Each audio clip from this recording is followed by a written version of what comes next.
Hello friends, welcome back to my YouTube channel. ఈరోజు మనందరికీ తెలుసు కానిస్టేబుల్ రిజల్ట్ అనేది ఈరోజు రావాల్సిన రిజల్ట్ రేపుకి పోస్ట్పోన్ అవ్వడం జరిగింది.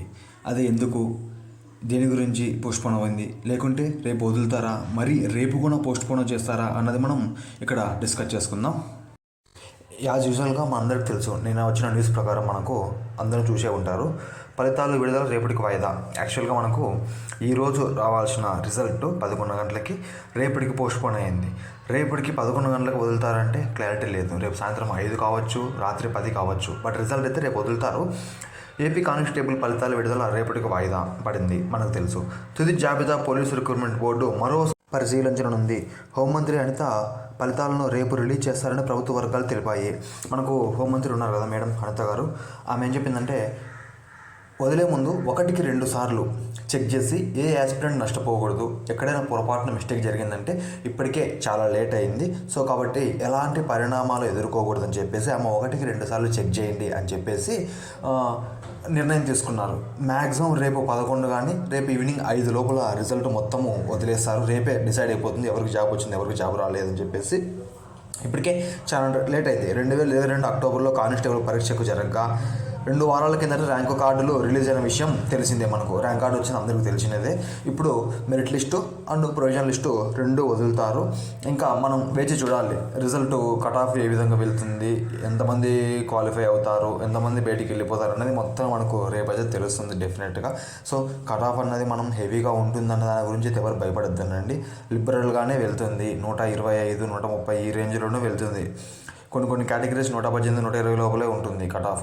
సో అంతకుమించి ఏం టెన్షన్ పడద్దండి. మొత్తం ఓవరాల్గా స్టేట్ అంతా నీకు కలిసి డిస్టిక్ ఒక 20 మంది మెరిట్ చేసింటారు మంచిగా, 145, 150 మంది.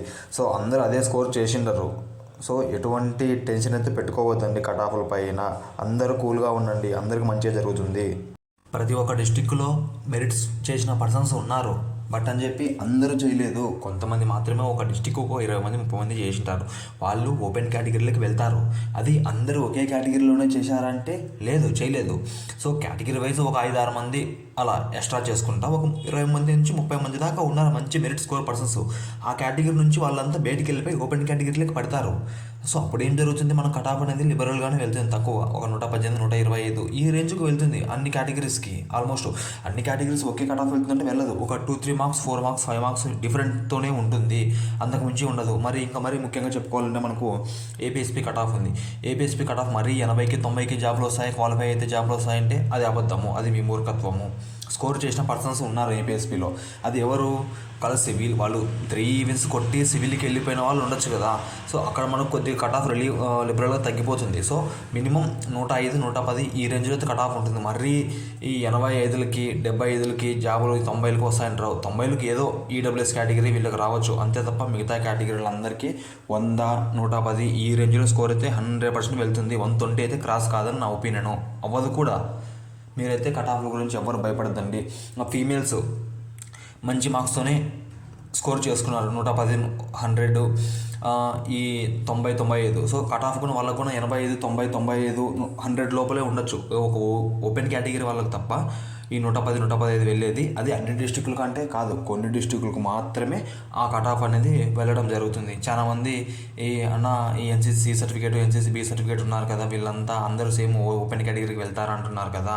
అదంతా నేను ఎలా మార్క్స్ యాడ్ అవుతాయి, ఎలా సెలెక్ట్ చేస్తారు అన్నది నేను ఫుల్ వీడియో చేస్తాను డెఫినెట్గా నైట్ లోపల. అసలు రిజల్ట్ పోస్ట్పోన్ కావడానికి రీజన్ ఏమై ఉంటుంది, ఎందుకు, అది ఎవరికైనా మీకు తెలిస్తే కింద కామెంట్ చేయండి డెఫినెట్గా. ఇంకా మనము ఈ రిజల్ట్ పోస్ట్పోన్ అవడానికి కారణం ఏంటి అంటే సడన్గా అప్పటికప్పుడు నైట్ నిన్న అనుకున్నారు. యాక్చువల్గా వాళ్ళు రిజల్ట్ ఎప్పుడు వదులుతామనేది ఎవ్వరు డేట్ మెన్షన్ చేయలేదు, ఎక్కడ మనకి ఇవ్వలేదు గవర్నమెంట్ అయితే. ఈరోజు మనము ఈ మంత్లో వదులుతామని చెప్పి ఎక్కడ మెన్షన్ చేయలేదు. సో కాబట్టి వాళ్ళు అప్పటికప్పుడు అనుకున్నారు. చాలామంది క్యాండిడేట్స్ ఏం చేశారంటే అన్విల్లింగ్ పెట్టారు. ఒక మినిమం 20 నుంచి 30 మంది క్యాండిడేట్స్ దాకా అన్విల్లింగ్ లెటర్ పెట్టారు. అంటే వాళ్ళు ఎస్ఎస్సి జీడీలో కావచ్చు, పోస్ట్ ఆఫీస్ దాంట్లో కావచ్చు, ఇంకొక దాంట్లో జాబ్స్లో వాళ్ళు జాయిన్ అయినారు, గవర్నమెంట్ ఎంప్లాయీస్లో అయిపోయారు వాళ్ళు.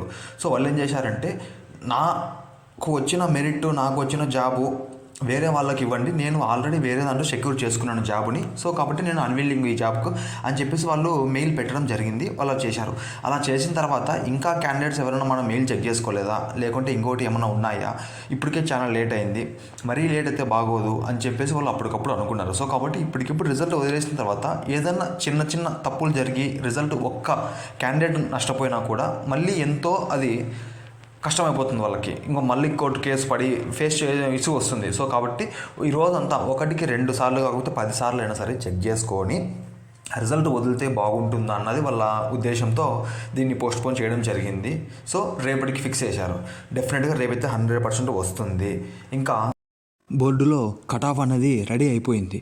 అన్ని కేటగిరీస్కి అన్ని డిస్ట్రిక్టుల వాళ్ళకి కట్ ఆఫ్ అనేది మెన్షన్ చేసి పెట్టేశారు. అక్కడ మొత్తం రెడీ చేసి పెట్టేశారు. 1-2 సార్లు ఏదైనా క్యాండిడేట్ ఏదైనా మిస్ అయిందా, ఇంకొకటి తప్పిదములు ఉన్నాయి అనేది వాళ్ళు క్రాస్ వెరిఫికేషన్ చేస్తున్నారు అంతే. కట్ ఆఫ్ అనేది లిబరల్గానే వెళ్తుంది. ఎవ్వరు భయపడాల్సిన పనే లేదు. అలా అని చెప్పి అందరికి జాబ్స్ వస్తాయంటే 29,000 మందికి అన్ని పోస్టులు లేవు. ఎవరైతే ఈ 6,100 క్యాండిడేట్స్ ఉన్నారో 6,100 పోస్టులకి వాళ్ళంతా వచ్చేస్తారు. ఎలాంటి వాళ్ళు, ఎవరైతే 115, 125 ఈ రేంజ్లో స్కోర్ చేసుకున్నారు లిబరల్గా వీళ్ళు చెప్పేది. మెరిట్ పర్సన్స్ పక్కన పెట్టేస్తే లిబరల్గా వీళ్ళందరికీ ఆల్మోస్ట్ 90% జాబ్స్ వచ్చేసినట్టే. ఏదో ఒక డిస్ట్రిక్ట్లో ఖచ్చితంగా వీళ్ళకి జాబ్స్ వచ్చేసినట్టే. వాళ్ళ డిస్ట్రిక్ట్ ఎవరైతే నాకు తెలియదు వాళ్ళు ఎవరెవరు ఉన్నారని, బట్ వాళ్ళకైతే ఏదో కేటగిరీలో వాళ్ళకి జాబ్ అయితే ఆ కేటగిరీ పర్సన్స్కి ఖచ్చితంగా జాబ్ వస్తుంది డెఫినెట్గా, అందులో నో డౌట్. ఇంకా రిమైనింగ్ ఎవరైతే అన్న జాబ్ వస్తుందని చెప్పారు కదా మీరు మీ కట్ ఆఫ్స్లో, నాకు వెళ్ళిందంటే వెళ్ళింటుంది. అన్ని డిస్ట్రిక్టులకి నేను చెప్పినట్టు జరుగుతుందని రూల్ లేదు కదా కట్ ఆఫ్. ఏదో కొన్ని డిస్ట్రిక్టులకు ఫ్లాప్ అవ్వచ్చు నేను చెప్పిన కట్ ఆఫ్, బట్ కొన్ని డిస్ట్రిక్టులకి అయితే 100%, 90% నేను చెప్పిన కట్ ఆఫ్లో డెఫినెట్గా ఇదే ఉంటుంది, అందులో నో డౌట్. ఇంకా ఎవరైతే జస్ట్ 1 or 2 మార్క్స్ హాఫ్ మార్క్స్తో వెళ్తారో వాళ్ళు జస్ట్ చెప్పాను, మీరు కొంతమంది బార్డర్లో ఉన్నారు చెప్పలేము అని చెప్తారు కదా, వాళ్ళే వీళ్ళంతా. ఈ 1 or 2 మార్క్స్లో వెళ్తే ఏం చేయలేం. నెక్స్ట్ బాధపడద్దండి, నెక్స్ట్ దండిగా ఆపర్చునిటీస్ ఉన్నాయి. బట్ లేట్ అయింది ఇప్పటికే, బట్ దాన్ని ఏం చేయలేము మనము. ఇంకా గ్రూప్ డి, ఎంటీఎస్, ఎస్ఎస్జిడి ఈ నోటిఫికేషన్లు ఉన్నాయి ఇంకా. సో వాటిలో జాబ్కు ట్రై చేయండి, డెఫినెట్గా వస్తుంది. ఇంకా అందరికీ జాబ్ రావాలని నేను కోరుకుంటున్నాను. డెఫినెట్గా వస్తుంది కూడా. ఇంకా ఏదైనా డౌట్ ఉంటే మీరు డెఫినెట్గా కామెంట్ చేయండి, రిప్లై ఇస్తాను. మనం ఇంకా ఏదైనా ఉంటే మధ్యాహ్నం 3 గంటలకు మనం లైవ్లో కలుసుకుందాం. అప్పుడు 1-to-1 డిస్కస్ చేసుకుందాం. డౌట్స్ ఏమైనా ఉంటే మెడికల్ పరంగా కానీ, ట్రైనింగ్ పరంగా కానీ, ఇంకా మెరిట్ లిస్టు పరంగా కానీ, ఇంకోటి ఏదైనా ఉంటే మీ డౌట్స్ మొత్తం మనము అక్కడ డిస్కస్ చేసుకుందాం. అలానే మీరందరూ ఒకసారి ప్రతి ఒక్క క్యాండిడేటు మీ ఏపీఎస్పీ స్కోరు, ఇంకా అలానే సివిల్ స్కోరు డెఫినెట్గా అందరూ కామెంట్ చేయండి. మీ స్కోర్ ఎంత వచ్చిందో మనకు ఐడియా ఉంటుంది ఇక్కడే. సో కట్ ఆఫ్ ఏ విధంగా రేపు వెళ్తుంది అనేది మనం మరింత ఎక్స్పెక్ట్ చేయొచ్చు.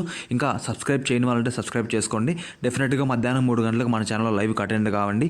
అక్కడ డౌట్స్ అన్నీ మనం క్లారిఫై చేసుకుందాం 1-to-1. Thank you.